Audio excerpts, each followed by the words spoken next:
Salut les amis, ce week-end d'une véritable gourmandise, en fait pour dire la vérité, l'un de mes desserts italiens préférés. Ce dessert l'emporte même sur le tiramisu pour moi, la fameuse panna cotta, c'est-à-dire la crème cuite servie avec un simple coulis de fraises. C'est une pure merveille, facile à faire, délicieux. C'est un dessert qui est originaire du Piémont et que j'ai découvert pour la première fois en allant rendre visite à un ami à Turin. Allez, on se met en cuisine, je vous montre comment je prépare la mienne.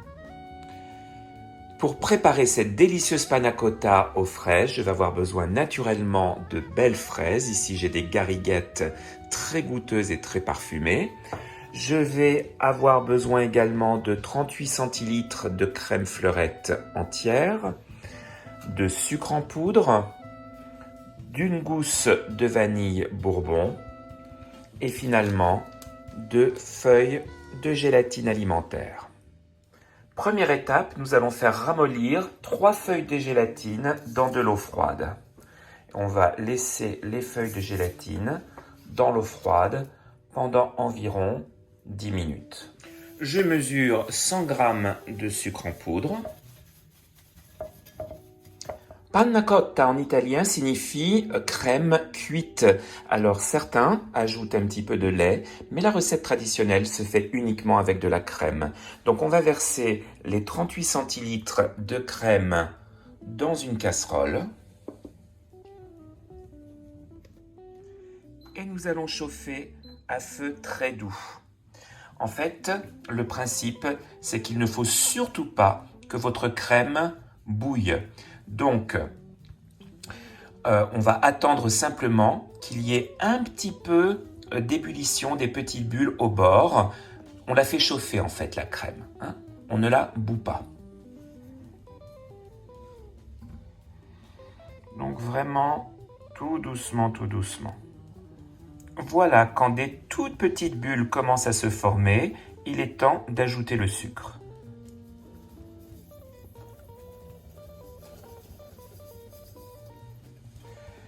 Et je mélange bien pour bien dissoudre tout le sucre dans la crème.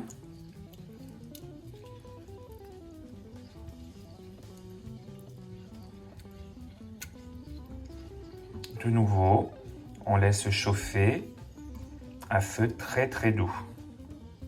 Il est très important que le sucre se dissolve complètement. Je vais maintenant ajouter ma vanille bourbon. Donc une gousse va suffire. Je vais d'abord ajouter les graines de vanille.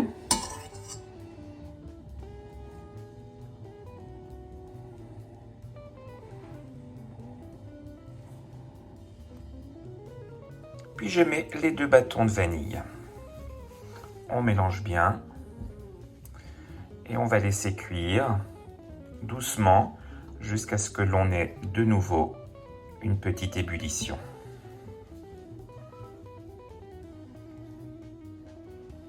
Voilà, de toutes petites bulles sont en train de se former, ce qui signifie que la crème est prête.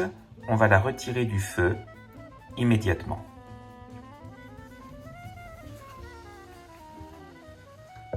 Je prends maintenant les feuilles de gélatine qui ont bien ramolli avec les doigts et je vais les essorer au maximum.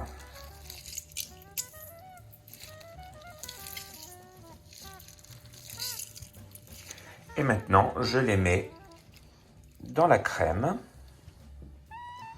hors du feu bien sûr, et je mélange bien.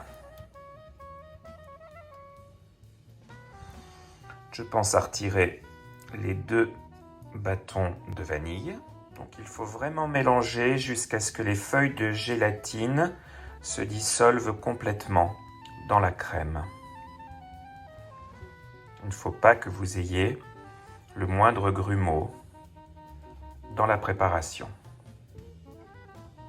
Je verse maintenant ma crème dans mes verres de présentation. Environ une louche de crème par verre. On va faire 4 verrines.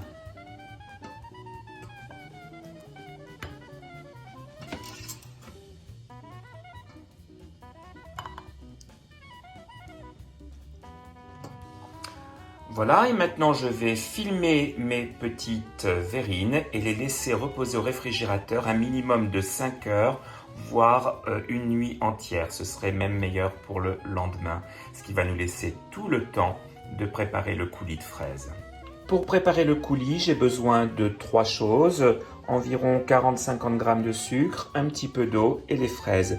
Je mets 3 fraises de côté pour la décoration finale de mes verrines et je vais couper les fraises en morceaux.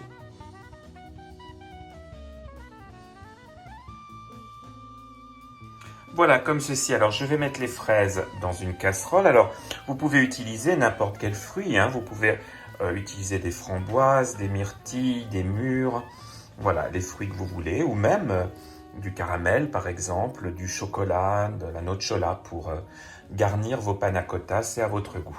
Donc, je mets les fraises dans une casserole et je mets le feu pas trop fort, à feu doux. 3. J'ajoute le sucre et 2 cuillères à soupe d'eau froide. Voilà, et on va laisser cuire le tout un petit 10 minutes, pas plus. Au bout de 5 minutes, on augmente le feu pour porter à ébullition pour les 5 dernières minutes. Est-ce qu'il y a une meilleure odeur au monde que celle des fraises ?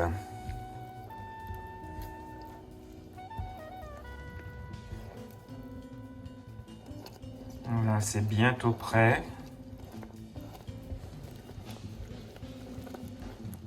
Je verse maintenant les fraises dans mon petit robot mixeur. Et je mixe pour obtenir mon coulis.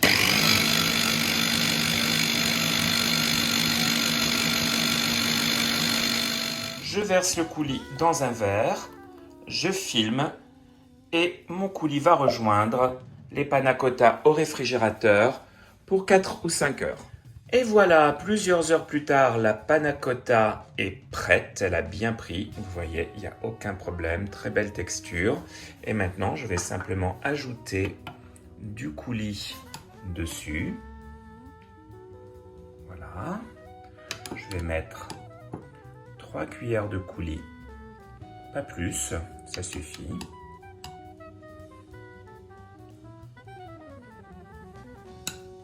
Et une demi-fraise par-dessus pour décorer. Et voilà les amis, la panna cotta est prête. Regardez comme c'est joli, c'est un délicieux dessert. Et maintenant, on va goûter. La texture est absolument parfaite.